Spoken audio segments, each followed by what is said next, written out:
2027 Australia কি IPL host করতে চলেছে? হ্যাঁ বন্ধুরা, এখন মনে হচ্ছে অস্ট্রেলিয়া আইপিএল হোস্ট করার জন্য কমপ্লিটলি রেডি। আর এটা একটা বেশ সারপ্রাইজিং মুভ হতে পারে। রিসেন্টলি অস্ট্রেলিয়া একটা রেপুটেড মিডিয়া আউটলেট থেকে জানা গেছে অ্যাডলেড ওভেল ক্রিকেট ওয়ার্ল্ডে একটা নতুন বেঞ্চ মার্ক সেট করার প্রিপারেশন নিচ্ছে। রিপোর্ট অনুযায়ী অ্যাডলেড ওভেলের চেয়ারম্যান এবং এসএসসি এর বস দুজনেই আইপিএল হোস্ট করার আইডিয়াটা অনেক স্টেক হোল্ডারদের সাথে আলোচনা করেছেন, যদিও এখনো পর্যন্ত বিসিসিআইর পক্ষ থেকে কোনো রকম অফিসিয়াল প্রপোজাল পাওয়া যায়নি। কিন্তু প্রশ্ন হচ্ছে, অস্ট্রেলিয়া আইপিএল কেন হোস্ট করতে চায়? কিছু রিপোর্ট অনুযায়ী বিবিএল অর্থাৎ বিগ ব্ল্যাশ লিগ ইন্ডিয়াতে একটা ম্যাচ হোস্ট করার সুযোগ পাচ্ছে।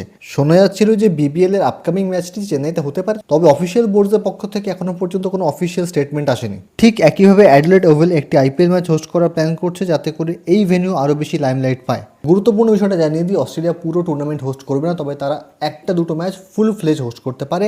তবে একটা ম্যাচও হোস্ট করলে সেটা প্রচুর হাইপ পাবে, কারণ আইপিএল গোটা ওয়ার্ল্ডের সবচেয়ে প্রফিটেবল এবং র্যাপিডলি গ্রোয়িং ক্রিকেট টুর্নামেন্ট। এই বিষয়ে আর কোনো আপডেট আসলে আমি তোমাদেরকে অবশ্যই জানাবো। ভিডিওটা ভালো লাগলে লাইক করো এবং চ্যানেলটাকে সাবস্ক্রাইব করো।